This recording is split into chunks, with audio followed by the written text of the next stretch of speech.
Graeme Obree rule. Graeme Obree wasn't just a cyclist, he was a mad scientist on two wheels. In 1993, this Scotsman built a bike from washing machine parts. Yep, you heard that right, and called it Old Faithful. With his radical tucked-in riding position, hunched like a praying mantis, Obree smashed the hour record, covering 51.596 kilometers in a single hour. The UCI, cycling's governing body, wasn't amused. His aerodynamic stance with arms folded under his chest gave him an edge that made rivals look like they were pedaling through mud. The response? The UCI banned the position in 1994, introducing stricter rules on bike geometry and rider posture. Handlebars had to stick to tradition, no more curling up like a human arrow. Obree didn't stop there. He came back with the Superman position, arms stretched out like a comic book hero. That worked too, until the UCI banned it in 1996. Obree's legacy isn't just his records, it's the rulebook that scrambled to keep up with his backyard ingenuity. Every modern aero bike owes a nod to the guy who turned a washing machine into a revolution. Lance Armstrong rule. Lance Armstrong's story is a wildfire, blazing glory and scorched earth. From 1999 to 2005, he won 7 straight Tour de France, a feat that seemed superhuman, and it was. His doping scandal, exposed in 2012, didn't just strip him of his titles, it forced cycling to confront its dirtiest secret. Performance-enhancing drugs weren't new, but Armstrong's systematic, team-wide doping operation was a wake-up call. The UCI and the World Anti-Doping Agency, WADA, responded with the biological passport rule in 2008, even before Armstrong's fall. This system tracks a rider's blood values over time to detect unnatural spikes. No positive tests needed. After Armstrong, testing got tighter, random checks, out-of-competition raids, and harsher penalties. Teams now face collective punishment for doping violations. Armstrong didn't just break records, he broke trust. The rules born from his era, tighter doping controls, lifetime bans for repeat offenders, are cycling's attempt to rebuild it. His legacy? A cleaner sport, whether he meant to leave one or not. Fabian Cancellara rule. Fabian Cancellara, nicknamed Spartacus, was a time trial beast. In 2010, rumors swirled that he was using a hidden motor in his bike during Paris-Roubaix and the Tour of Flanders. The evidence: his explosive acceleration seemed too good to be true. No proof ever surfaced, but the whispers were loud enough to spook the UCI. In response, they introduced the mechanical doping rule in 2010 with stricter bike inspections. By 2016, the UCI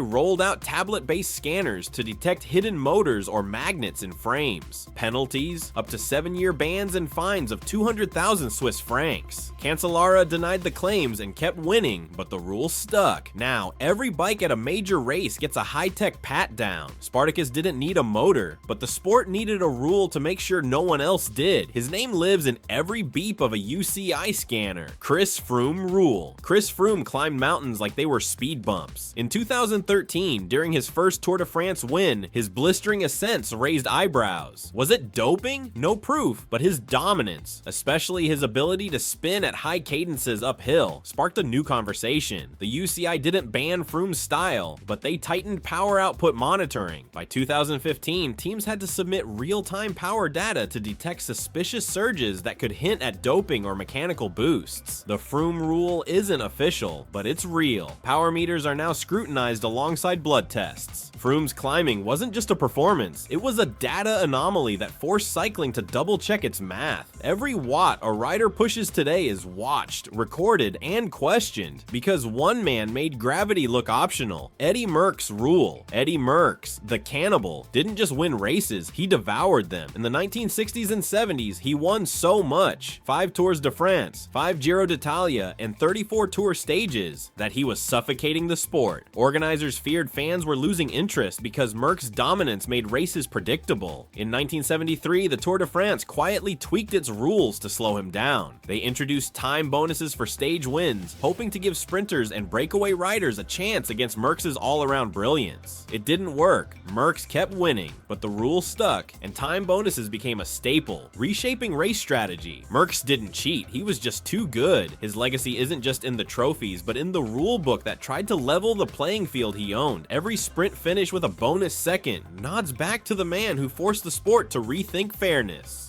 Greg LeMond rule. Greg LeMond wasn't just a champion, he was a gearhead who rewrote the time trial. In 1989, he stunned the cycling world by winning the Tour de France on the final day, overcoming a 50-second deficit in a time trial. His secret weapon? Aerodynamic triathlon handlebars, a first in pro cycling. Clipped onto his bike, they let him slice through the wind like a missile, shaving precious seconds. Rivals cried foul. Those handlebars weren't traditional and gave LeMond an unfair edge. The UCI responded in 1990 with stricter equipment regulations, limiting handlebar shapes and sizes for time trials. Aero bars weren't banned outright, but they had to fit within new, rigid guidelines to level the playing field. LeMond's innovation didn't just win him the Tour, it forced cycling to rethink what a bike could be. Today, every time trialist hunched over aero bars owes a debt to LeMond, but the rulebook makes sure no one gets too creative. Floyd Landis rule. Floyd Landis looked like a fairy tale in 2006, winning the Tour de France after an epic comeback in stage 17, where he rode solo through the mountains like a man possessed. But the fairy tale crumbled fast. Days later, Landis tested positive for synthetic testosterone. His denial turned into a circus, with excuses ranging from whiskey to dehydration. The scandal didn't just cost him his title, it exposed flaws in the anti-doping system of the time. The UCI responded by tightening testing protocols. Starting in 2007, urine and blood samples were stored for up to 8 years, allowing retroactive testing with advanced technology. The Landis rule also boosted transparency. Test results became more public to avoid accusations of bias. Landis fell, but his downfall accelerated the war on doping. Today, every sample tucked away in a UCI freezer carries an echo of the cyclist who nearly fooled the Tour, but ended up forcing the sport to close its loopholes. Tom Simpson rule. Tom Simpson was a British hero,